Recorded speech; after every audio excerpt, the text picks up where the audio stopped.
Dear friends, welcome to my channel Rekha Datta English classes. और आपको जैसे पता है कि अभी मेरा वर्ब का सीरीज चल रहा है और ये शायद आज का वीडियो मेरा 12वां वीडियो है वर्ब के ऊपर।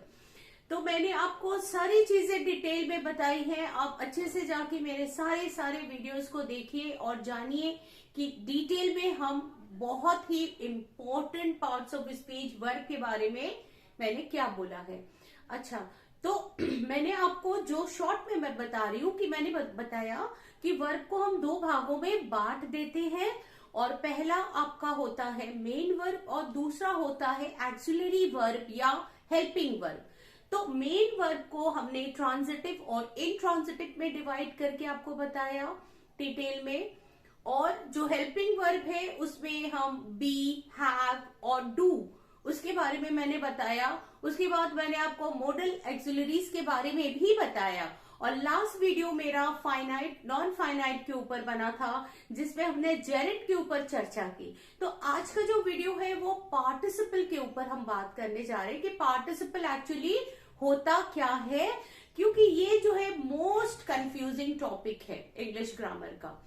लेकिन मैं आज आपको चैलेंज करती हूँ कि ये टॉपिक मैं इतनी इजीली और इतने अच्छे से आपको समझा दूंगी कि फिर दोबारा आपको इसको समझने की जरूरत नहीं पड़ेगी। लेकिन एक बात है बेटा कि सारे वीडियोस को जो मैं बनाती हूँ उसको टाइम टू टाइम आपको देखना है। एक बार देखने से काम नहीं चलेगा, टाइम टू टाइम आप देखिए जब तक आपके दिमाग में बिल्कुल बैठ ना जाए कि कैसे कोई वर्ब काम करता है या कैसे जो है मैं रूल्स को समझाती हूँ। तो अच्छा, आज हम पार्टिसिपल की बात करेंगे, ठीक है। तो जैसा मैंने आपको बताया था कि पार्टिसिपल जो होती है, अब देखो क्या होता है, जेरेंट और पार्टिसिपल ये दो चीजें होती है, दोनों वर्ब के फर्स्ट फॉर्म में ING लगाने से बनता है और अंतर जो है हमें जानना है क्या है। तो लास्ट वीडियो में मैंने आपको बताया था कि जो जेरेंट होता है वो नाउन का काम करता है। तो किसी भी सेंटेंस में सब्जेक्ट, ऑब्जेक्ट या जो है प्रेपोजिशन का ऑब्जेक्ट या फिर किसी वर्ब का कॉम्प्लीमेंट बन सकता है। ये सारी चीजें मैंने आपको बताई थी। अच्छा, अब पार्टिसिपल जो है वो एडजेक्टिव का काम करता है, लेकिन पहले रुकिए, पहले हम वहां तक आएंगे। पहले हम आपको बता दें कि ये वर्ब के फर्स्ट फॉर्म में ING लगाने से बनती है, ठीक है। ये तो आपको पता ही है क्योंकि जेरेंट भी ING लगती है और पार्टिसिपल में भी ING हम लगाते हैं। अब देखिए, इसको जो है एक एक बात को खूब अच्छे से समझना मेरे, इसको जो है हम डबल पार्ट्स ऑफ स्पीच भी बोलते हैं, नॉन फाइनाइट भी बोलते हैं, वर्बल्स भी बोलते हैं। अब डबल पार्ट्स ऑफ स्पीच क्यों बोलते हैं? क्योंकि ये वर्ब से बना होता है और काम करता है एडजेक्टिव का। आपको पता है कि नॉन फाइनाइट हमारे तीन होते हैं, जेरेंट, पार्टिसिपल और इन्फिनेटिव। तो जेरेंट पढ़ा चुकी हूं, अभी पार्टिसिपल की बात कर रही हूं। पार्टिसिपल को डबल पार्ट्स ऑफ स्पीच भी बोलते हैं और क्योंकि ये वर्ब से बना होता है और काम करता है एडजेक्टिव का, लेकिन हमेशा एडजेक्टिव का काम नहीं करता, वो भी मैं आपको बता दूं। कभी कभी ये जो है कुछ वर्ब के रूप भी अपना दिखा देती है, यानी वर्ब का काम होता है ऑब्जेक्ट लेना, तो ये भी ये करती है, लेकिन उसको समझना आपको अभी जरूरी है। अच्छे से समझिए, उसके बाद हम बताएं। तो पहले देखिए पार्टिसिपल यानी V1 में ING, ठीक है। V1 में ING ये हो गया पार्टिसिपल, ठीक है। Running, going, playing, dancing. अब पहले तो हम बात करें कि पार्टिसिपल दो तरह से काम करता है, ठीक है। एक तो ये फाइनाइट वर्ब में हेल्पिंग वर्ब के साथ मेन वर्ब के रूप में आ सकता है और दूसरा एडजेक्टिव का काम करता है। मेरी बात ध्यान से सुनिए, ये हेल्पिंग वर्ब के साथ ING लगाकर हम मेन वर्ब बना देते हैं। जैसे they are playing, he is running, यहां पे इज हेल्पिंग वर्ब हो गया और रनिंग हो गया मेन वर्ब। तो फाइनाइट वर्ब में ये मेन वर्ब का काम करती है। और जैसे बता रहे, रुकिए एक मिनट अच्छे से, पहले मैं अब अच्छा मैं चाहती हूँ कि मैं जो भी पढ़ाऊं उसको आप इतने अच्छे से समझे, चीजों को आपके दिमाग में एकदम से बैठ जाए। तो पहले देखिए एक चीज मैं आपको बता दूं, आपको पता है कि हम वर्ग को 5 भागों में बांटते हैं, ठीक है। अब ये क्या हो गया, V1, V2, V3, V4 और V5, आपको अच्छे से मालूम है। अब V1 क्या हो गया, V1 वर्ग का फर्स्ट फॉर्म हो गया। चलिए मैंने डू लिख दिया, ठीक है, एक लिया मैंने, गो भी लिख सकती हूँ, डू भी लिख सकती हूँ, डांस भी लिख सकती हूँ, कुछ भी लिख सकती हूँ, ठीक है। तो मैंने डू लिखा, ये वर्ब का फर्स्ट फॉर्म हो गया, और ये जो है ज्यादातर आपका काम करता है प्रेजेंट इंडेफिनिट में, है ना, आई डू, ही डज, ऐसे। दूसरा आपका वर्ब हो गया V2 यानी पास इंडेफिनिट, यानी अगर मैं बताऊं डिड, ठीक है, डिड, आपको पता है, डू वाला वीडियो देख लीजिएगा, लेकिन अभी हमको डू डिड नहीं पढ़ा रहे हैं, हम आपको सिर्फ बता रहे हैं कि वर्ब के फॉर्म 5 होते हैं, यानी एक प्रेजेंट इंडेफिनिट में जो यूज होता है, दूसरा जो पास्ट इंडेफिनिट में यूज होता है, और तीसरा होता है पास्ट पार्टिसिपल, यानी वर्ब का थर्ड फॉर्म। और वर्ब का थर्ड फॉर्म हम कहां पे यूज करते हैं, किसी भी परफेक्ट टेंस में हम यूज करते हैं वर्ब का थर्ड फॉर्म, जैसे he has completed his work, यहां देखो कंप्लीटेड में आ गया V3, है ना।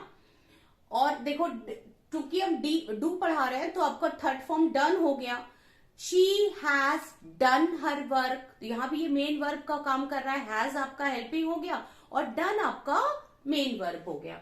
तो यहाँ पे देखिए ये हो गया डन, यानी V3 यानी पास्ट पार्टिसिपल। अब चौथा जो हो गया वो ING फॉर्म होता है, तो ये हो गया डूइंग, ठीक है।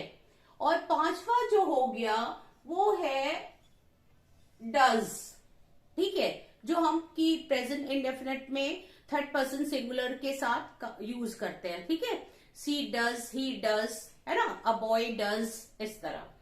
अच्छा, तो ये जो 5 वर्ब के रूप होते हैं V1, V2, V3, V4, V5, इसमें से ये सब तो वर्ब का ही काम करते हैं, है ना, लेकिन इसमें जो V3 होता है यानी पास्ट पार्टिसिपल, और V4 होता है यानी प्रेजेंट पार्टिसिपल, जिसको हम प्रेजेंट पार्टिसिपल बोलते हैं, वर्ब के फर्स्ट फॉर्म में ING, वर्ब का थर्ड फॉर्म और वर्ब के फर्स्ट फॉर्म में ING, जिसको कि हम प्रेजेंट पार्टिसिपल और पास्ट पार्टिसिपल बोलते हैं, वो एडजेक्टिव का भी काम करता है। आप ये नहीं कह सकते कि वर्ब V4 एडजेक्टिव का काम करता है, नहीं, वो तो वर्ब का ही काम करता है, लेकिन V3 और V4 एडजेक्टिव का भी काम कर सकता है, ठीक है। अब इतना आप समझिए, आगे बढ़े। तो अब देखिए हम आगे बढ़ते हैं और समझिए। तो वर्ब के 5 फॉर्म होते हैं आपका, ये do, did, done, doing, does, ये हो गया। तो इसमें V3, V4 यानी पास्ट पार्टिसिपल, वर्ब का थर्ड फॉर्म, और वर्ब के फर्स्ट फॉर्म में ING, प्रेजेंट पार्टिसिपल, ये दोनों सिर्फ एडजेक्टिव का काम करते हैं, ठीक है। अब देखिए अगर हम फाइनाइट वर्ब के रूप में बात करें, फाइनाइट वर्ब क्या होता है आप पहले से जान चुके हैं, जो वर्ब अपने सब्जेक्ट के पर्सन, नंबर और टेंस के साथ बदले उसको फाइनाइट वर्ब कहते हैं। तो अगर हम फाइनाइट वर्ब की बात करें तो हम पहले देखो, हमको तो ये सब पढ़ना नहीं है, V1, V2, V5 ये तो पढ़ना नहीं है, चूंकि हम पार्टिसिपल पढ़ रहे हैं तो हमको सिर्फ V3 और V4 ही पढ़ना है। तो V3 और V4 को हम पहले लेते हैं और हम देखते हैं कि V3 और V4 जो है फाइनाइट वर्ब में कैसे काम करता है। तो पहले फाइनाइट वर्ब में काम करता है, यानी फाइनाइट वर्ब में काम करता है तो अपने साथ हेल्पिंग वर्ब जरूर लेगा, है ना। तो पहले V3 ले लेते हैं, ठीक है। V3 फाइनाइट वर्ब में कहां कहां यूज होता है, पहला यूज होता है सारे परफेक्ट टेंस बनाने में। अब देखिए सारे परफेक्ट टेंस V3 से ही तो बनता है, तो हमने लिखा ऑल परफेक्ट टेंसेस, ठीक है, और परफेक्ट टेंस। अब सारे बनाने में V3 का यूज होता है, यानी वर्ब का थर्ड फॉर्म। अब परफेक्ट टेंस कैसे हम बनाते हैं, जैसे अगर हमने प्रेजेंट परफेक्ट की बात की, आप ध्यान से मेरी बात को सुनिए और वीडियो को, अगर आपको नहीं समझ में आ रहा है वीडियो को पॉज करिए, इन चीजों को ध्यान से देखिए फिर समझिए। प्रेजेंट परफेक्ट टेंस अगर हम बोले, he has done his work, Ravi has completed his project. The doctor has examined the patient. I have cooked my food. ठीक है, तो इसको फ्यूचर में भी आ सकते हैं, फ्यूचर में भी आपका V3 लगता है, she will have cooked the food. Past tense पे she had talked to me, है ना। तो हम देख रहे हैं कि सारे के सारे परफेक्ट टेंस में V3 आता है कि नहीं आता है। एक एग्जांपल मैं लिख दूं यहाँ पे, जैसे अगर मैंने प्रेजेंट का लिखा कि टॉम हैज वर्कड, टॉम ने काम किया, टॉम हैज वर्कड। अब देखिए ये क्या है, वर्कड क्या है, V3 तो है ना, और ये फाइनाइट वर्ब है क्योंकि इसके साथ एक हेल्पिंग है। यही तो पहचान है फाइनाइट वर्ब की, कि इसके साथ हेल्पिंग है, और फाइनाइट वर्ब जो है अपने सब्जेक्ट के साथ बदलता रहता है, यानी टॉम सिंगुलर है तो हैज लगा, है कि नहीं। तो अब ये देखो फाइनाइट वर्ब, ये सेंटेंस में फाइनाइट वर्ब में सारे के सारे परफेक्ट टेंस बनाने में V3 का यूज होता है, इतना तो आपको मालूम ही है, ठीक है। अब आगे देखते हैं, मिटा दें। सारे के सारे परफेक्ट टेंस मैंने बताया V3 काम करता है। इसके अलावा अगर आप सारे के सारे पैसिव वॉइस बनाइए तो भी आप देखेंगे वहीं पे आपका V3 काम करता है, यानी V3 के बिना पैसिव वॉइस बना ही नहीं सकते, है ना। जैसे आई किल्ड अ बर्ड, मैंने लिखा आई किल्ड अ बर्ड। अब इसकी पैसिव जब बनाएंगे, a bird is killed by, sorry I killed a bird है तो a bird was killed by me. अब देखो किल्ड थर्ड फॉर्म आया कि नहीं। तो थर्ड फॉर्म जो होता है, एक तो सारे परफेक्ट टेंस बनाती है, दूसरे सारे के सारे पैसिव वॉइस बनाती है। आप किसी भी सेंटेंस को पैसिव वॉइस में चेंज करके देखिए, आप देखेंगे उसमें is, am, are, was, were, be के फॉर्म के साथ थर्ड फॉर्म ही आता है हमारा, ठीक है। जैसे अगर मैंने बोला कि Tom has written his project, ठीक है, ये एक्टिव वॉइस में। अब Tom has written his project जब एक्टिव वॉइस में है तो परफेक्ट टेंस में हो गया, और जब इसको पैसिव करेंगे तो भी आपको V3 ही यूज होगा। जैसे Tom has written his project has been written by Tom, the project has been written by, तब देखो रिटन थर्ड फॉर्म आ रहा है।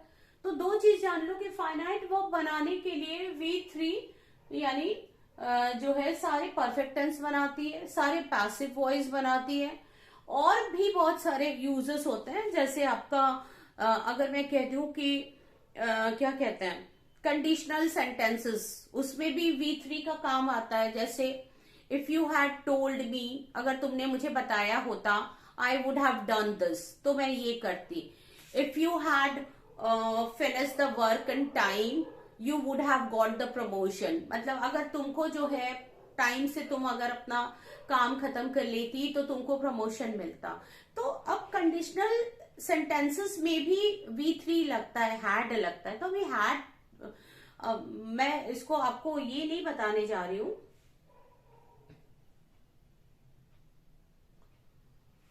मैं आपको ये बताने जा रही हूँ कि हैड के साथ V3 तो लगता है कंडीशनल सेंटेंस में भी, जहां हैड आएगा वहां V3 तो लगेगा। तो ये सारे फाइनाइट वर्ब बनाती है, सारे परफेक्ट टेंसेस में, सारे पैसिव वॉइस बनाने में, ऑल पैसिव वॉइसेस। अब देखो सारे पैसिव वॉइस बनाने में, फिर कंडीशनल सेंटेंस बनाने में,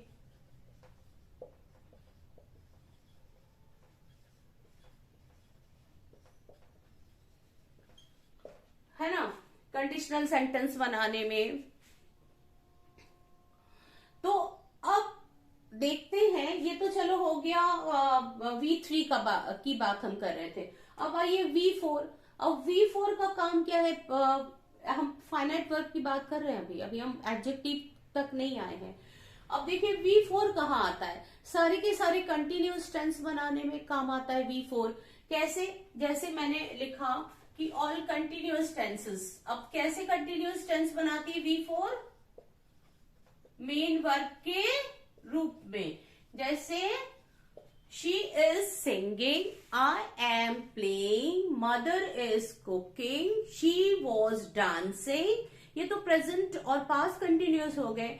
इसके बाद आपका सारे, अगर हम perfect continuous, present perfect continuous की बात करें या पास्ट परफेक्ट कंटिन्यूअस की बात करें, तो वहां भी आईएनजी फॉर्म तो लगता है ना।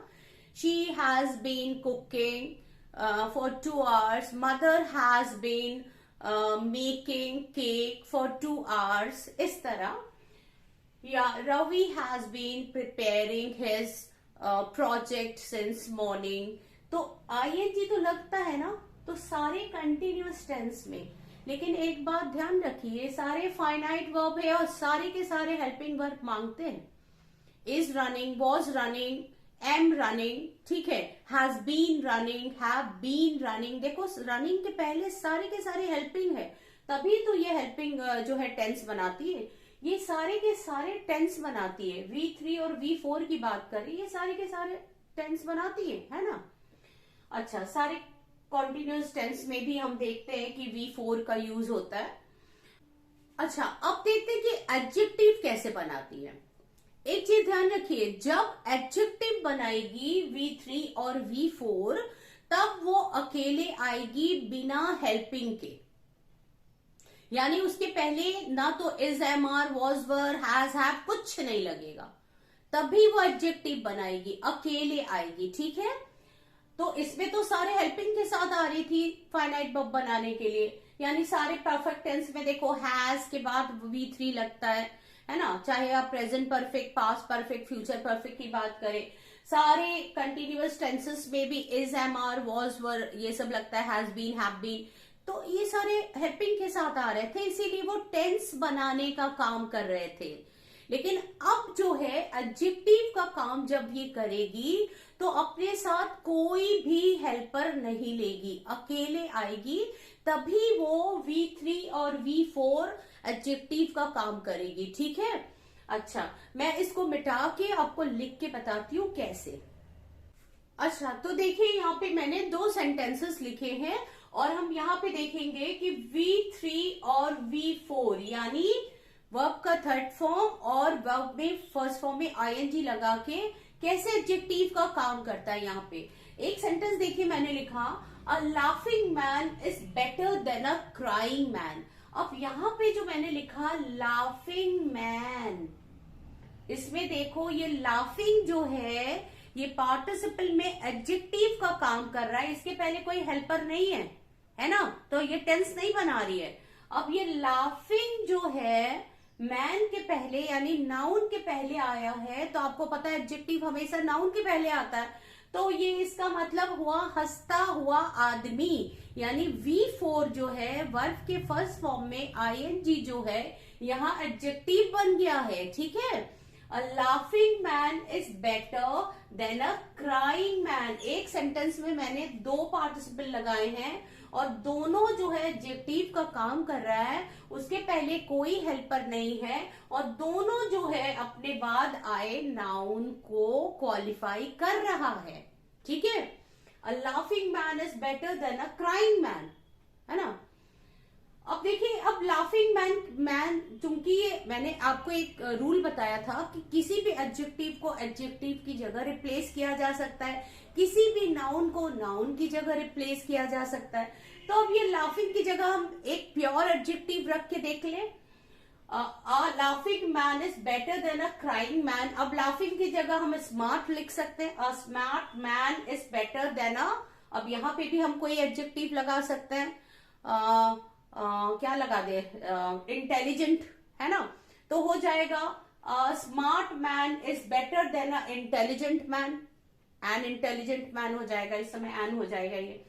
तो मैं आपको बदल नहीं रही हूं, मैं जस्ट आपको ये बता रही हूं कि किसी भी एडजेक्टिव को जो है रिप्लेस किया जा सकता है। तो यहाँ पे जो LAUGHING जो वर्ड है, यहाँ पे कोई वर्ब नहीं है, कोई टेंस नहीं बता रही है, ये बता रही है कि हंसता हुआ व्यक्ति रोते हुए व्यक्ति से बेहतर होता है। ठीक है, तो यहाँ पे ये एडजेक्टिव का काम कर रही है। कैसे काम कर रही है? क्योंकि ये नाउन के पहले आई हुई है और इस नाउन को डिस्क्राइब कर रही है। और दूसरा है कोई भी हेल्पर नहीं है, यानी कोई हेल्पिंग वर्ब नहीं है, कोई एक्सिलरी वर्ब नहीं। तो यहाँ पे ये पार्टिसिपल यानी V4 एडजेक्टिव का काम कर रही है। क्लियर है? अब आगे तीसरा वाला देखिए, V3 कैसे एडजेक्टिव का काम करता है इसको देखेंगे। टॉम वाटर्ड अ फेडेड रोज। टॉम ने पानी दिया, टॉम सब्जेक्ट हो गया, वाटर्ड यानी पानी दिया, किसे दिया? अ फेडेड रोज यानी मुरझाया हुआ रोज, गुलाब। अब फेडेड रोज की जगह हम प्लांट भी लिख सकते हैं। अब देखो यहाँ पे फेडेड जो है ये वर्ब का थर्ड फॉर्म है और वर्ब का थर्ड फॉर्म फाइनाइट वर्ब में जो है क्या करती है? परफेक्ट टेंस बनाती है ना। यहाँ पे क्या कर रही है? या पैसिव वॉइस बनाती है, लेकिन इसमें क्या कर रही है? इस रोज के पहले आके, नाउन के पहले आके यानी एडजेक्टिव का काम कर रही है। यानी टॉम ने पानी दिया, अब यह वाटर यहाँ पे वर्ब बिहेव कर रहा है, ध्यान रखिए। टॉम वाटर्ड अ फेडेड रोज यानी मुरझाया हुआ फूल। समझ में आ रहा है? इसी को जो है हम किसी दूसरे एडजेक्टिव से रिप्लेस कर सकते हैं। एक प्योर एडजेक्टिव लेके आइए जो वर्ब का थर्ड फॉर्म ना हो। Tom watered a red rose, अब रेड बना सकते हैं। Tom watered a beautiful rose, beautiful rose हो सकता है। Tom watered a white rose, है ना। Tom watered a sweet rose, कुछ भी हो सकता है, यानी एडजेक्टिव हो सकता है। तो यहाँ पे ये एडजेक्टिव बिहेव कर रहा है। तो याद रखिए कि वर्ब का फर्स्ट फॉर्म बिना हेल्पिंग के एडजेक्टिव बिहेव करता है और उसके बाद एक नाउन आना चाहिए। ठीक है, कभी कभी ये जो है नाउन के इसकी पोजीशन अलग अलग होती है बेटा। आपको पता है कि जैसे एडजेक्टिव जो है इसका एट्रीब्यूटिव यूज और प्रेडिकेटिव यूज होता है, यानी कि एडजेक्टिव कभी नाउन के पहले आती है और कभी नाउन के बाद में आती है। तो इसी तरह जो है ये पार्टिसिपल भी जो है किसी नाउन के पहले और बाद में दोनों आ सकते हैं, उसके बारे में अभी हम बताएंगे। तो फिलहाल इसका एक आध एग्जाम्पल आपको और दे दे। अब देखिए, लाफिंग मैन की जगह हम लिख सकते हैं डांसिंग डॉल। ठीक है, या हम लिख सकते हैं फिशिंग नेट यानी मछली पकड़ने वाला जाल। या हम लिख सकते हैं क्राइंग बेबी यानी रोता हुआ बच्चा। तो यहाँ पे देखिए ये dancing doll, fishing net, crying baby, ये सब क्या है? ये सारे एडजेक्टिव बिहेव कर रहे हैं क्योंकि उसके बाद नाउन है, कोई हेल्पर तो है नहीं, है ना। अब इसी तरह देखिए फेडेड रोज जो है इसको भी हम जो है और भी कई एग्जाम्पल देख के आपको बता सकते हैं कि कैसे हो सकता है। तो इसको मैं मिटा दूं फिर आपको लिख के बताती हूँ। अब देखिए V3 कैसे एडजेक्टिव का काम करता है। दो एक एग्जाम्पल मैं और दे रही हूं आपको। अगर मैंने लिखा रॉटन एप्पल, अब ये वर्ब V3 है, रॉटन रॉटन रॉटन एप्पल यानी सड़ा हुआ सेब। उसके बाद अगर मैंने लिखा कि बर्न्ड हट, जला हुआ घर, है ना, जली हुई झोपड़ी। या मैंने लिखा ब्रोकन चेयर यानी टूटी हुई कुर्सी। तो बेटा जब V3 बिना हेल्पिंग के किसी नाउन के पहले आ जाए तो वहां पे वो एडजेक्टिव बिहेव करने लगते। अब इसका मतलब है रॉटन एप्पल सड़ी हुई सेब, बर्न्ड हर्ट जला हुआ घर, ब्रोकन चेयर टूटी हुई कुर्सी, इस तरह। इसके बाद वाले स्लाइड में मैं आपको कुछ इस तरह V3 और V4 एडजेक्टिव के रूप में कैसे काम करता है थोड़ा लिख के बता दो तो और क्लियर हो जाएगा। तो थोड़ा वेट करिए, मैं इसको बैठा के फिर से लिख रही हूँ। तो डियर स्टूडेंट्स, ये देखिए मैंने यहाँ पे 1 2 3 4 5 6 7 7 एग्जाम्पल लिखे हुए हैं, जिससे आप बहुत इजीली समझ जाएंगे कि V3 और V4 यहाँ पे एडजेक्टिव का काम कैसे कर रहे हैं। तो बस आपको कुछ चीजें ध्यान में रखना है कि इसके पहले हेल्पिंग नहीं आएगा तभी एडजेक्टिव का काम करेगा, और आईएनजी यानी वर्ब के V4 और V3 के बाद में एक नाउन जरूर आएगा, क्योंकि एडजेक्टिव हमेशा नाउन को डिस्क्राइब करता है, ठीक है। और कभी कभी जो है जो नाउन के बाद भी आता है, ज्यादातर नाउन के पहले एडजेक्टिव आता है ना। तो अच्छा चलिए इसको देखते हैं, इस सेंटेंस को अच्छे से समझिए। Tom's torn coat is lying here. Tom's torn coat is lying here. अब टॉम की जो फटी हुई कोट है यहां पड़ा हुआ है। अब टॉम को मैंने अपोस्ट्रोफी एस लगा के टॉम्स बना दिया, यानी टॉम की टोन यहाँ पे V3 है बेटा। देखो टीयर टोर टोन है ना भाई, टेयर मतलब फाड़ना होता है, और थर्ड फॉर्म उसका क्या हो गया, टोर हो गया सेकंड फॉर्म, और थर्ड फॉर्म हो गया टोन। टोन कोट, अब ये वर्ब का थर्ड फॉर्म इस नाउन कोट के पहले आया तो ये एडजेक्टिव शो करने लगा। टॉम की जो फटी हुई कोट है, अब ये फटी हुई कोट बन गई। फटी हुई यानी एक एडजेक्टिव, इसकी विशेषता है कि वो फटी हुई है। Tom's torn coat is lying here. Tom की जो फटी हुई कोट है यहाँ पड़ी हुई है। अब यहाँ पे बेटा जो फटी कोट टॉन है, इस एडजेक्टिव को हम किसी दूसरे एडजेक्टिव से रिप्लेस कर सकते हैं, है ना। चाहे हम V3 से रिप्लेस करें या चाहे ओरिजिनल एडजेक्टिव से हम रिप्लेस करें। हम कह सकते हैं Tom's red coat is lying here. हम कह सकते हैं Tom's old coat is lying here. हम कह सकते हैं Tom's expensive coat is lying here. कुछ भी हम कह सकते हैं, है ना। अब देखो दूसरा वाला लेते हैं। A burn child breathes the fire. ये तो आपने सुना होगा कि जला हुआ जो बच्चा एक बार जल गया, यानी जला हुआ बच्चा आग से डरता है। A burn child breathe the fire. अब ये देखो, अ बर्न चाइल्ड यानी इस चाइल्ड की विशेषता क्या है कि वो जला हुआ बच्चा है, यानी एक बार वो जल चुका है ना। अ बर्न चाइल्ड, देखो बर्न BURN, बर्न क्या होता है, फर्स्ट फॉर्म होता है। अब second form burn burn, burn, ये थर्ड फॉर्म हो गया। अ बर्न चाइल्ड, तो बर्न मतलब जला हुआ बच्चा, यहाँ एडजेक्टिव बिहेव कर रहा है। ड्रीड द फायर मतलब आग से डरता है। तो इसी जो है बर्न चाइल्ड को हम एडजेक्टिव और भी लगा सकते हैं, है ना। हम कह सकते हैं a weak child, WEAK, weak कमजोर बच्चा। हम कह सकते हैं क्या कहते हैं, अरे बीमार बच्चा, जैसे क्या कहते हैं,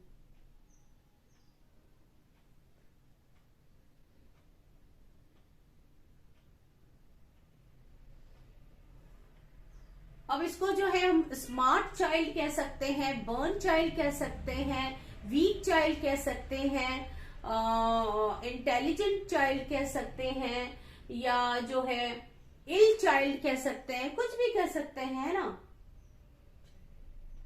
हाँ इल चाइल्ड हो सकता है। अच्छा तीसरा देखिए, I bought a painted doll. मैं एक जो है पेंटेड डॉल लेके आया हूं। यहाँ पे देखो paint, painted, third form of the verb, adjective behave कर रहा है और इस नाउन के पहले आया है, तो यहाँ पे बिना हेल्पिंग के क्या बिहेव कर रहा है, एडजेक्टिव बिहेव कर रहा है। V3 है ये, तो ये भी V3 था, ये भी V3 था, ये भी V3 है। I bought a painted doll. अब इसको पेंटेड की जगह आप लिख सकते हैं I bought a red doll, I bought a costly doll, I bought a beautiful doll, I bought a cute doll, कुछ भी आप लगा सकते हैं एडजेक्टिव। अब देखिए, I saw a burning train, इसमें देखो ING यानी V4 एडजेक्टिव का काम कर रहा है। मैंने देखा एक जलता हुआ ट्रेन। अब ये यहाँ पे एडजेक्टिव बिहेव कर रहा है और इस नाउन के पहले आया है, ठीक है। तो मैंने क्या देखा, एक जलता हुआ ट्रेन देखा। एक फिल्म आई थी बहुत, जब हम लोग छोटे थे तो एक फिल्म आई थी द बर्निंग ट्रेन, यानी जलती हुई ट्रेन। तो यहाँ पे ये बर्निंग क्या काम कर रही है, जल रही है नहीं है, जलता हुआ मतलब जल रही है, जलती हुई ट्रेन। समझ में आ रहा है? तो लेकिन इसको अगर हम प्रेजेंट पार्टिसिपल में बदल दें, जैसे फाइनाइट वर्ब में, या प्रेजेंट कंटिन्यूअस का टेंस बना दे, तो हम कह सकते हैं ट्रेन इज बर्निंग। अगर हमने बोला ट्रेन इज बर्निंग, तो यहाँ पे क्या हो गया, इज लगा है हेल्पिंग, तो ये फिर टेंस बन गया, यानी प्रेजेंट कंटिन्यूअस टेंस बन गया। लेकिन यहाँ पे कोई हेल्पिंग लगा नहीं है। मैंने बोला I saw a burning train, मैंने एक जलती हुई ट्रेन देखी, तो यहाँ पे ये बर्निंग है जो एडजेक्टिव का रूप ले रही है, क्योंकि इसको जो है हम किसी भी एडजेक्टिव से इसको बदल सकते हैं। हम कह सकते हैं I saw a long train, I saw a colourful train, I saw a painted train, कुछ भी हम कह सकते हैं इसको, है ना। पेंटेड फिर आपका ये हो गया V3 हो गया। अच्छा, दूसरा देखिए, a lost opportunity never returns, एक खोया हुआ अवसर कभी भी लौट के नहीं आता। अब यहाँ पे जो है लॉस्ट क्या है, वर्ब का थर्ड फॉर्म है, और अपॉर्चुनिटी क्या है, ये एक नाउन है, तो इसके पहले आके ये V3 बन गया। A lost opportunity never return, एक खोया हुआ मौका कभी नहीं आता। अब इसको जो है खोया हुआ जो है ये एडजेक्टिव का काम कर रहा है V3, इसको हम कोई भी एडजेक्टिव से बिहेव कर एक्सचेंज कर सकते हैं। जैसे हम कह सकते हैं a good opportunity never return, है ना, या bad opportunity never return, a big opportunity never return, कुछ भी हम कह सकते हैं। अब देखिए, India is a developing country, India is a developing country. अब इसमें क्या है, डेवलपिंग जो है वो नाउन कंट्री के पहले आके एडजेक्टिव बिहेव कर रहा है, ठीक है। India is a developing country, तो अब डेवलपिंग कंट्री मतलब कोई डेवलप हो तो नहीं रहा है ना। अब इंडिया की बात करें, आप कहेंगे मैम इसके पहले तो हेल्पिंग आ रहा है, लेकिन अब यहाँ पे जो है आप ध्यान दीजिए, अगर हम नॉर्मल में भी हम कहते हैं कि India is a developing country, तो इसका मतलब ये थोड़ी है कि इंडिया का डेवलप हो रहा है। इसको प्रेजेंट कंटिन्यूअस में तो हम वैसे भी नहीं ला सकते थे, है ना। अगर हमने बोला भारत एक डेवलप कंट्री है, तो इज अगर लगाएंगे और वर्ब के फर्स्ट फॉर्म में ING लगाएंगे तो प्रेजेंट कंटिन्यूअस बन जाएगा। तो अगर हम कहते हैं कि भारत जो है एक डेवलपिंग कंट्री, इसका मतलब प्रेजेंट कंटिन्यूअस में तो काम लगातार होता है। तो यहाँ पे ये काम थोड़ी हो रहा है, डेवलप हो रहा है, मतलब हम देख थोड़ी रहे कोई चीज कंटिन्यूअस फॉर्म में हो रहा है। तो यहाँ पे ये जो है India is a developing country, यहाँ पे डेवलपिंग क्या है, ये एडजेक्टिव बिहेव कर रहा है और इस नाउन के पहले आया है। क्योंकि देखो इसको हम रिप्लेस कर सकते हैं, एडजेक्टिव होगा तभी हम रिप्लेस कर पाएंगे, अगर दूसरी चीज होती तो हम रिप्लेस नहीं कर पाएंगे। समझ में आता? जैसे अगर देखो एग्जाम्पल हम देख के आपको बता रहे हैं कि अगर मैं यहाँ पे लिखती कि टॉम इज रनिंग, ठीक है। अब ये वाला सेंटेंस देखो, अगर मैंने लिखा टॉम इज रनिंग, तो ये तो प्रेजेंट कंटिन्यूअस का सेंटेंस है। क्या रनिंग वर्ब को हम दूसरे वर्ब से ही रिप्लेस कर पाएंगे, एडजेक्टिव से हम रिप्लेस कर पाएंगे? टॉम दौड़ रहा है, टॉम दौड़ रहा है, तो हम कह सकते Tom cooking, Tom is jumping, Tom is playing, ऐसा कर सकते हैं, है ना। एडजेक्टिव नहीं लगा सकते। टॉम इज रनिंग की जगह हम टॉम इज गुड नहीं बना सकते, यानी कोई काम के साथ हम किसी के व्यवहार को या किसी व्यक्ति की विशेषता को नहीं लगा सकते। आप समझ रहे चीज को? तो हम ऐसा नहीं कर सकते, ये प्रेजेंट कंटिन्यूअस का टेंस है। लेकिन यहाँ पे जब हमने कहा India is a developing country, तो ये डेवलपिंग जो है एक एडजेक्टिव है, इसको हम देखो कोई भी दूसरे एडजेक्टिव से हम बिहेव करा सकते हैं, यानी रिप्लेस करा सकते हैं। हम लिख सकते हैं India is a good country, India is a big country, India is a populated country. अब पॉपुलेटेड, एक चीज याद रखिए कि नाउन के पहले जो भी शब्द आएगा वो आपका जो है एडजेक्टिव ही बिहेव करता है। तो अब यहाँ पे क्या हो गया कि ये V4 जो है एडजेक्टिव बिहेव कर रहा है। तीसरा देखो, Ravi saw a smiling girl. Ravi ने क्या देखा? एक मुस्कुराती हुई लड़की देखा। तो यहाँ पे जो स्माइलिंग है ये एडजेक्टिव का काम कर रहा है और ये जो है गर्ल की विशेषता बता रहा है। V4 यहाँ पे एडजेक्टिव है। रवि ने देखा स्माइलिंग गर्ल। अब इसको आप कोई भी एडजेक्टिव से रिप्लेस कर सकते हैं। Ravi saw a good girl, Ravi saw a beautiful girl, Ravi saw a tall girl, Ravi saw a pretty girl, Ravi saw a cute girl, कुछ भी आप कर सकते हैं। ठीक है, तो चलिए उम्मीद है आपको इतना आ गया होगा। आगे हम और भी देखते हैं कि और क्या जो है इसको मिटा के देखते हैं कि कैसे। अच्छा, कभी कभी जो है ये V4 यानी जो वर्ब का 4 फॉर्म है, जो एडजेक्टिव बिहेव करता है, वो एडवर्ब के द्वारा भी संचालित होता है कभी कभी। कैसे, अभी हम देखते हैं। यहां पर ध्यान से देखिए, ये है पार्टिसिपल कैसे एक एडवर्ब के द्वारा मॉडिफाई होती है। ये थोड़ा सा हटके चीज है, लेकिन अगर आप ध्यान से समझिए तो इसको भी आप समझ जाएंगे। अब एडवर्ब का काम क्या होता है? एडवर्ब जो है किसी वर्ब को मॉडिफाई करती है, यानी ज्यादातर वो किसी वर्ब के करने के तरीकों को बताती है एडवर्ब, है ना। जैसे रवि रैन फास्ट, कैसे दौड़ा? तेज दौड़ा, है ना। और जैसे शी स्पीक्स लाउडली, वो बहुत जोर से बोलती है। कैसे बोलती है? जोर से।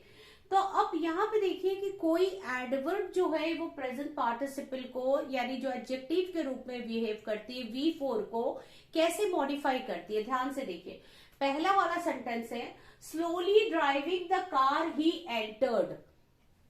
इसका मतलब समझिए कि धीरे से गाड़ी चलाता हुआ वो अंदर आया, मतलब वो एंटर्ड मतलब घुसा। अब वो चाहे गेट से घुसा, चाहे जो है किसी मतलब कहीं से भी, मतलब सड़क के अंदर से आया, जहां से भी आया। अब स्लोली ड्राइविंग द कार, यहां पे ध्यान दो, ये जो है V1 में ING एडजेक्टिव का काम करता है। इसके पहले कोई हेल्पिंग भी नहीं है। और ये स्लोली जो है ये एडवर्ब का काम कर रहा है। कैसे? धीरे से गाड़ी चलाते हुए, है ना। Slowly driving the car. अब आप कहेंगे कि मैम यहाँ पे जो है कोई इसके बाद तो कोई नाउन है नहीं। जैसे भाई हम इसके पहले आपको बता रहे थे कि V3 और V4 एडजेक्टिव का काम तभी करेगा जब उसके पहले हेल्पिंग ना हो और बाद में एक नाउन हो, ये मैंने बताया। तो यहाँ पे नाउन कहाँ है? ध्यान से देखिए, स्लोली तो एडवर्ब है, स्लोली इसको मॉडिफाई कर रहा है, धीरे से गाड़ी चलाता हुआ। अब ये कार मत समझिए कि ये जो है इस ड्राइविंग द कार, यानी कार आपका नाउन हो गया। ये कार जो है मतलब, अब ये अगर मैंने बोला कि धीरे से चलाता हुआ, तो क्वेश्चन आएगा क्या, है ना। तो ये जो है आपको मैंने शुरू में बताया था एक चीज कि ये पार्टिसिपल जो है इसको क्या कहते हैं? वर्बल एडजेक्टिव कहते हैं, क्योंकि ये वर्ब से बना होता है। तो कुछ कुछ वर्ब की क्वालिटी भी अपने साथ रखता है, यानी अपना ऑब्जेक्ट वो कभी कभी ले लेता है। जैसे स्लोली ड्राइविंग द कार, ठीक है। तो यहाँ पे द कार एक तरह का ऑब्जेक्ट आप समझ लीजिए, ये पूरा कर रहा है। टोटल ड्राइविंग द कार यहाँ से लिख के यहाँ तक, ये इसको पार्टिसिपल फ्रेज भी बोलते हैं। जब पार्टिसिपल अपने साथ एक दो शब्द को साथ में ले लेती है तो उसको फ्रेज बोलते हैं। लेकिन आपको क्या देखना है? आपको यहाँ पे देखना है ये ही आ गया, यानी पार्टिसिपल एडजेक्टिव जो है किसी नाउन या प्रोनाउन को डिस्क्राइब करता है। तो slowly driving the car he entered, अब ये देखो एक प्रोनाउन आ गया। तो यहाँ पे ये एडजेक्टिव किसकी बात कर रहा है? इस ही की बात कर रहा है, ठीक है। इसको जो है क्वालिफाई कर रहा है। आप द कार को मत समझिए, क्योंकि स्लोली ड्राइविंग द कार तक पूरा हमारा ये, इसको कहते हैं पार्टिसिपल फ्रेज। कभी आपने हिंदी के किताब में देखा होगा, ग्रामर वाली बुक में बच्चे नहीं समझ पाते हैं कि being hungry he at the food, है ना। या फिर seeing a tiger Tom ran away, इस तरह का सेंटेंस आपने देखा होगा। तो यहाँ पे सीइंग अ टाइगर, अब सीइंग अ टाइगर तक आपका पार्टिसिपल फ्रेज है और उसके बाद ही रैन अवे, तो ही हो गया एक नाउन, यानी पार्टिसिपल के बाद एक नाउन आएगा। कभी कभी पार्टिसिपल अकेले आता है और कभी कभी जो है कुछ शब्दों के साथ आता है, उसको पार्टिसिपल फ्रेज कहते हैं। ठीक है, अब यहाँ पे देखिए स्लोली ड्राइविंग द कार, यहां तक पार्टिसिपल फ्रेज है और ये ही है जिसको वो मॉडिफाई कर रहा है। तो slowly driving the car he entered. इसी तरह देखिए loudly knocking at the gate the beggar beg the money, जोर से दरवाजा खटखटाते हुए भिखारी ने भीख मांगा। अब यहाँ पे लाउडली तो एडवर्ब हो गया, मैंने बोला ना कि कभी कभी जो है एडवर्ब मॉडिफाई करता है किसी पार्टिसिपल को, एडजेक्टिव को। तो यहाँ पे ये जो है लाउडली क्या हो गया, एडवर्ब हो गया। और नॉकिंग एट द गेट तक आपका पार्टिसिपल फ्रेज है। बेटा फ्रेज उसको कहते हैं जो कुछ शब्दों का समूह है, ठीक है, जिसमें वर्ब ना हो। तो ये नॉकिंग एट द गेट ये पार्टिसिपल फ्रेज है और यहाँ पे सॉरी गेट यहाँ तक है, नॉकिंग एट द गेट तक आपका पार्टिसिपल फ्रेज है और ये द बेगर जो है नाउन है। मैंने बोला कि आईएनजी फॉर्म जो जब एडजेक्टिव का बिहेव करती है तो आपको पहचानना बड़ा आसान होगा कि उसके तुरंत बाद एक नाउन जरूर होगा, या तो बाद में या पहले भी आ सकता है, लेकिन यहाँ बाद में है। देखो ड्राइविंग द कार में ही आ गया, ये ही को जो है क्वालिफाई कर रहा है। उसी तरह knocking at the gate the beggar आ गया। ठीक है, तो ये पहचानने का तरीका है कि पार्टिसिपल एडजेक्टिव होता है और अपने बाद में आए किसी बेगर को, किसी नाउन को क्वालिफाई करता है। तो यहाँ क्वालिफाई कर रहा है, लेकिन यहाँ अकेले नहीं आया है, पार्टिसिपल अपने साथ एक दो शब्दों को लेकर आया है, जो आप या तो कह लीजिए पार्टिसिपल फ्रेज, या आप कह लीजिए चूंकि उसमें वर्ब के भी गुण हैं तो वर्ब अपने साथ ऑब्जेक्ट लेता है, ये भी आप कह सकते हैं। अब ये देखिए दूसरा, nearly falling on the ground Tom came, करीब करीब जमीन पर गिरता हुआ टॉम आया। ये नियरली एडवर्ब है और फॉलिंग जो है प्रेजेंट पार्टिसिपल एडजेक्टिव का फॉर्म है। ऑन द ग्राउंड यानी यहां से यहां तक पार्टिसिपल अपने साथ वर्ड लिया हुआ है, तो उसको पार्टिसिपल फ्रेज बोलते हैं। लेकिन देखो मैंने बोला था कि यहां से आपको देखना है, ये देखिए नाउन आ गया टॉम, यानी ये एडजेक्टिव का काम कर रहा है, लेकिन अब ये अकेले नहीं आया। इसके पहले जैसे स्माइलिंग गर्ल, क्राइंग बेबी अकेले आ रहा था, स्माइलिंग फिर गर्ल, क्राइंग फिर बेबी, यहाँ पे कुछ शब्दों के साथ आया है, इसको पार्टिसिपल फ्रेज बोलते हैं। और वो आपको देखना है कि कहाँ एक नाउन है जिसको वो हिट कर रहा है, यहाँ पे ये इसको हिट कर रहा है कि नहीं। जैसे यहाँ पे loudly knocking at the gate the बेगर को हिट कर रहा है, स्लोली ड्राइविंग द कार ही को हिट कर रहा है। तो मतलब पार्टिसिपल चाहे अकेले आए चाहे फ्रेज के साथ आए, वो आपको एक नाउन जरूर दिखाई देगा या प्रोनाउन जरूर दिखाई देगा उसके पहले। अब ये देखिए, in an almost dying state the man was taken to the hospital, मतलब एकदम से मरते हुए हालत में व्यक्ति को अस्पताल पहुंचाया गया। अब ये ऑलमोस्ट क्या है, इन एन ऑलमोस्ट आपका हो गया एडवर्ब, और डाइंग क्या है, ये पार्टिसिपल है, लेकिन यहाँ पे क्या है, डाइंग स्टेट यहां तक, यानी मरते हुए हालत। पार्टिसिपल अपने साथ एक वर्ब लिया है, सॉरी एक ऑब्जेक्ट लिया है, स्टेट यानी अवस्था। अब ये द मैन इसको हिट कर रहा है, ठीक है। तो आप समझ जाइएगा कि पार्टिसिपल के बाद एक नाउन है जिसको वो व्याख्या कर रहा है। बेटा पार्टिसिपल कभी अकेले आता है, कभी एक शब्दों का समूह साथ में लेके आता है, जिसको पार्टिसिपल फ्रेज कहते हैं। वैसे आज तक बच्चे नहीं समझ पाए कि seeing the tiger he ran away में सीइंग द टाइगर एडजेक्टिव का काम कैसे कर लेता है। बचपन से हम लोग पढ़ते आ रहे हैं, हिंदी मीडियम की जो बुक्स है उसमें आप देखेंगे पार्टिसिपल को एडजेक्टिव बोला गया, लेकिन उसके पहले लिखा गया है सीइंग द टाइगर। अब बच्चे जो शुरू में पार्टिसिपल करते हैं वो कहेंगे मैम ये सीइंग द टाइगर या हियरिंग द नॉइज ये है क्या। अब इसको हम अब यहाँ पे लिख के आपको बता रहे हैं। देखिए यहाँ पे जैसे है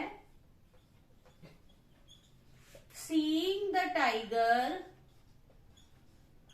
ये वाले सेंटेंस आपको जरूर मिल जाएंगे। यूपी बोर्ड की कोई भी पब्लिकेशन के बुक आप उठा लीजिए, उसमें आप देखेंगे seeing the tiger he ran away, है ना। जब आप सिंथेसिस करते हैं तो ये सेंटेंस जरूर मिलेगा।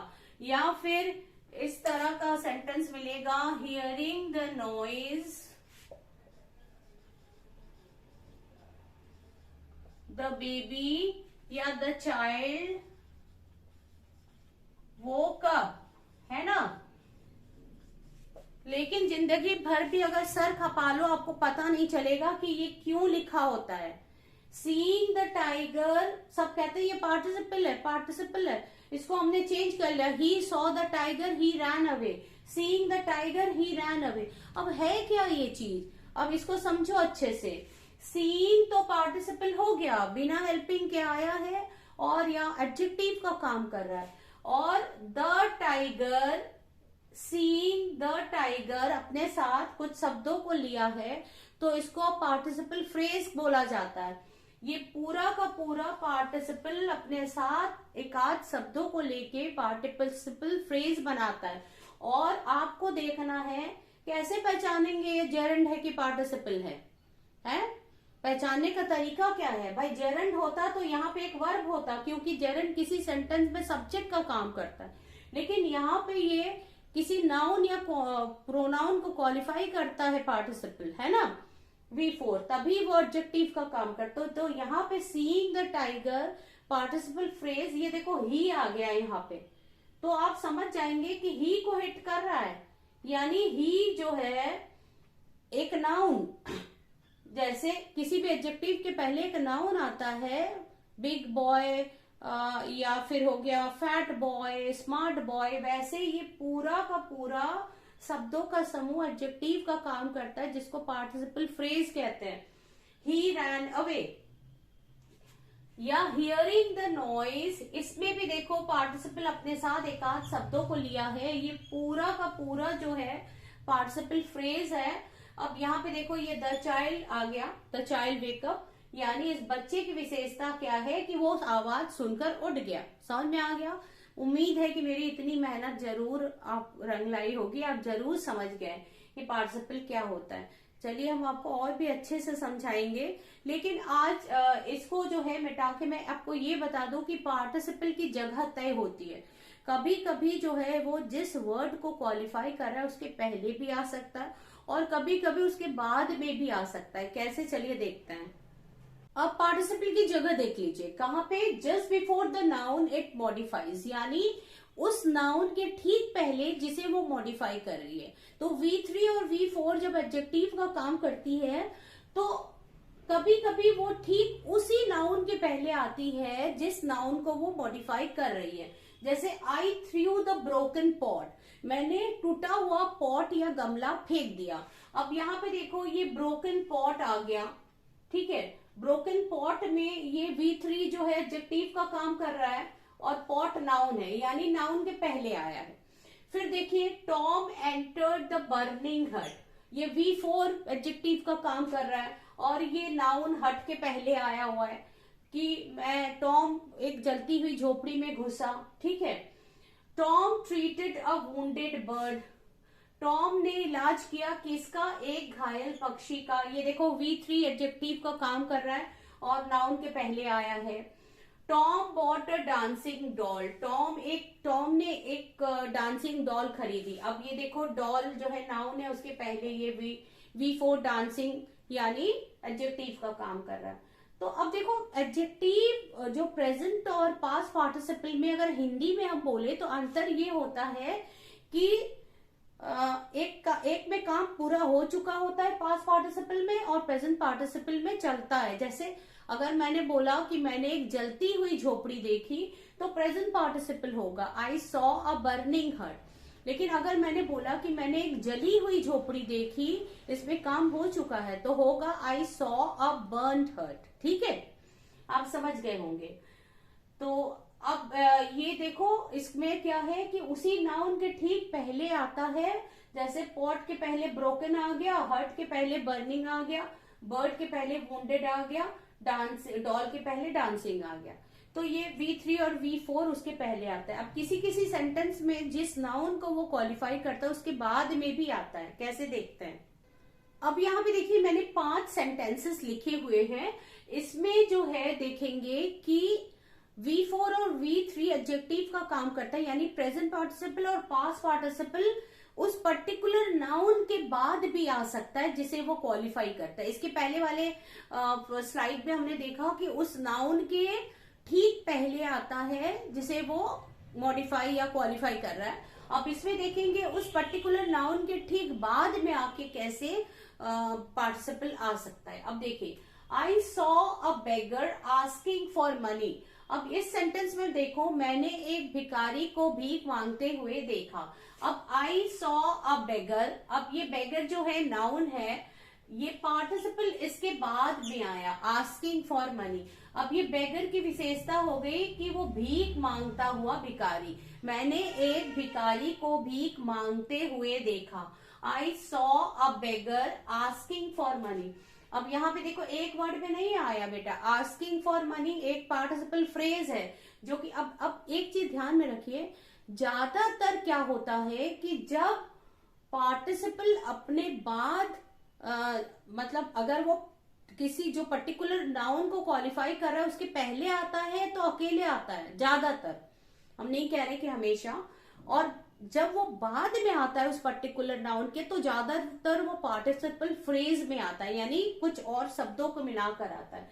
देखो, I saw a beggar asking for money. अब यहाँ पे जो है आस्किंग फॉर मनी ये प्रेजेंट पार्टिसिपल है, एडजेक्टिव का काम कर रहा है और इस बेगर की विशेषता बता रहा है कि वो भीख मांगता हो भिखारी मैंने देखा। अब इसमें देखिए, the girl crying in pain came to the hospital. अब कौन सी लड़की, वो लड़की, इसमें हम इस लड़की को क्वालिफाई कर रहा है कि वो रोती हुई, दर्द में रोती हुई, तो ये फिर पार्टिसिपल फ्रेज में आया है। जैसे ये asking for money participle phrase में आया है, वैसे the girl crying in pain came to the hospital, एक लड़की दर्द से रोती हुई अस्पताल में आई। तो क्राइंग इन पेन ये पार्टिसिपल फ्रेज है, शब्दों में आया है और इस लड़की की विशेषता बता रहा है। कौन सी लड़की? दर्द से रोती हुई लड़की। टॉम इज डिसअपॉइंटेड, इसमें देखिए V3 जो है पास्ट पार्टिसिपल। अब टॉम इज डिसअपॉइंटेड। अब एक चीज आप ध्यान रखिए बच्चे कि आप लोग के मन में एक क्वेश्चन जरूर आता है कि ये हेल्पिंग है ना, आपके मन में आ रहा है कि मैम ने बोला है कि कोई भी हेल्पिंग वर्ब नहीं आएगी, लेकिन यहाँ पे बेटा is, am, are helping verb नहीं है ना, यहाँ पे तो मेन वर्ब है। हेल्पिंग कैसे है? अगर इसको हेल्पिंग मानेंगे तो फिर इसको हमको मेन वर्ब मानना पड़ेगा, जबकि ये मेन वर्ब तो है नहीं, ये V3 एडजेक्टिव को काम कर रहा है ना। अब टॉम इज डिसअपॉइंटेड, टॉम जो है निराश है, ये मेन वर्ब नहीं है, इससे कोई काम नहीं हो रहा है। मेन वर्ब तब होगा जब कोई काम होता है, जैसे रवि इज ईटिंग, रवि खा रहा है, कोई काम हो रहा है। रवि इज डांसिंग, नाच रहा है। लेकिन अगर हमने कहा रवि डिसअपॉइंटेड तो कोई काम नहीं हो रहा है, मतलब ये क्या है? डिसअपॉइंट एक वर्ब है, उसका थर्ड फॉर्म है डिसअपॉइंट, डिसअपॉइंटेड, डिसअपॉइंटेड। ये V3 है जो एडजेक्टिव का काम कर रही है और यहाँ पे ये हेल्पिंग के रूप में नहीं आया इज, ये मेन वर्ब के रूप में आया, अकेले आया है। जो सेंटेंस कॉम्प्लीमेंट लेता है बेटा, जैसे अगर हमने कहा कि सेंटेंस देखो आप समझ जाएंगे, जैसे हमने कहा कि टॉम इज अ डॉक्टर, अगर आपने स्टेट वर्ब पढ़ा है, टॉम एक डॉक्टर है। इसी तरह टॉम इज डिसअपॉइंटेड, यानी टॉम जो है एक डॉक्टर है, एक नाउन है, तो इसी तरह एक एडजेक्टिव हो गया। इसको हम जो है ये एडजेक्टिव यहाँ बिहेव कर रहा है और ये हेल्पिंग नहीं है, मेन वर्ब है। तो अगर ये एडजेक्टिव है तो इसको हम किसी दूसरे एडजेक्टिव से तुरंत इसको जो है पहचान करा सकते हैं। हम लिख सकते हैं Tom is disappointed, Tom is happy, Tom is sad, Tom is क्या कह सकते हैं, Tom is smart, Tom is intelligent, कुछ भी हम बोल सकते हैं।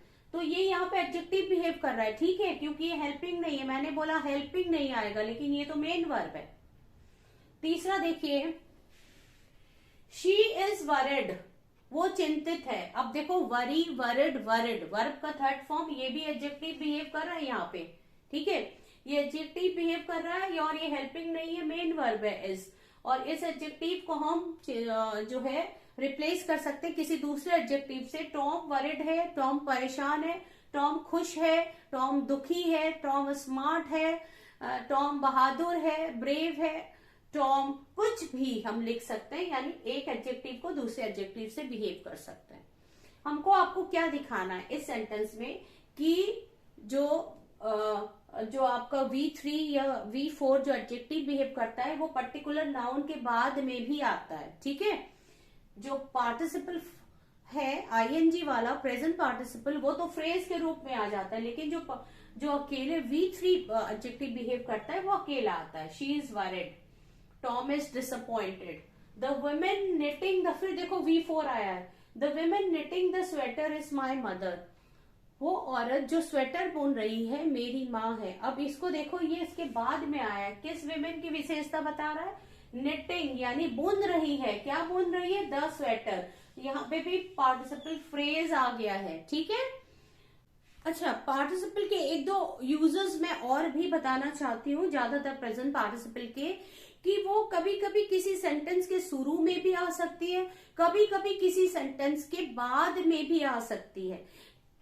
देखिए ध्यान से कैसे, यहाँ बच्चों देखिए मैंने 3 सेंटेंसेस लिखे हुए हैं और इन तीनों सेंटेंसेस को आप अच्छे से समझिए कि पार्टिसिपल जो होता है, अभी यहाँ पे हम V4 की बात कर रहे हैं, ठीक है, प्रेजेंट पार्टिसिपल कैसे सेंटेंस के शुरू में भी आ सकता है और सेंटेंस के बाद में भी आ सकता है। इसके पहले वाले स्लाइड में मैंने आपको दिखाया कि कैसे प्रेजेंट पार्टिसिपल और पास्ट पार्टिसिपल पर्टिकुलर नाउन जिसको वो मॉडिफाई कर रहा है उसके पहले आ सकता है और बाद में आ सकता है।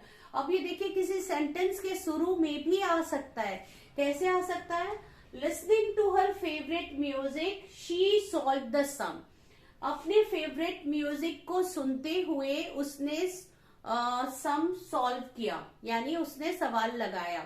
अब यहाँ पे देखो लिसनिंग हो गया V4, मैंने आपको बोला था कि कभी कभी पार्टिसिपल अकेले आती है और कभी फ्रेज के साथ आती है, तो लिसनिंग में क्या है, पूरा तो कहना पड़ेगा ना, टू हर फेवरेट म्यूजिक, तो यहां तक आपका पूरा पार्टिसिपल फ्रेज है, listening to her favourite music, ठीक है। इसमें लेकिन देखिए फ्रेज इसलिए है क्योंकि एक भी वर्ब दिखाई नहीं पड़ रहा है कि नहीं, ये तो आपका प्रेजेंट पार्टिसिपल एडजेक्टिव है, टू हर फेवरेट म्यूजिक, कहीं भी आपको दिखा वर्ब, फ्रेज जो है बिना वर्ब के आता है, तो ये पार्टिसिपल फ्रेज जो है यहां तक है यहाँ पे, और किसको हिट कर रहा है, शी को। आपको देखना है कि वो किसी न किसी नाउन या प्रोनाउन को जो है जरूर से क्वालिफाई करेगी। अब देखो listening to her favourite music she solve the sum, आपको इस बार इसको मैं समझा लू, इसके बाद मैं आपको बताऊंगी कि ये सेंटेंस जेरेंड भी हो सकता है, लेकिन अगर वो जेरेंड होगा तो जेरेंड भी अपने फ्रेज के साथ आता है, जेरेंड फ्रेज भी होता है बेटा, जेरेंड भी फ्रेज के साथ आता है, तो यहाँ पे फिर वो नाउन नहीं आएगा, नाउन या प्रोनाउन, फिर यहाँ पे कोई वर्ब आएगा, क्योंकि ये जेरेंड हमेशा किसी सेंटेंस का सब्जेक्ट या ऑब्जेक्ट बनता है, तो अगर हम यहाँ तक सब्जेक्ट ले ले तो फिर वर्ब हमको इज लगाना पड़ेगा, है ना, कि listening to favourite music is, फिर हमारा सेंटेंस पूरा बदल जाएगा, she solve her song, she solve the sums नहीं आएगा, फिर पूरा बदलेगा। वो हम आपको इसके बाद वाले वीडियो में अच्छे से समझा देंगे कि जेरेंड और पार्टिसिपल फ्रेज को कैसे हम यूज करते हैं।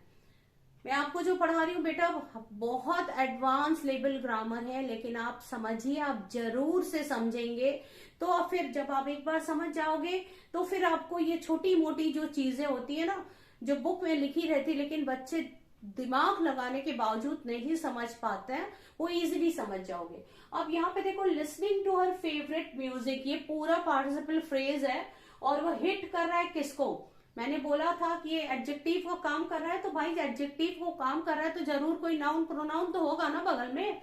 अब ये देखो ये शी हो गया, मतलब अपने फेवरेट म्यूजिक को सुनते हुए वह सॉल्व द सम, उसने सॉल्व किया सम को, ठीक है।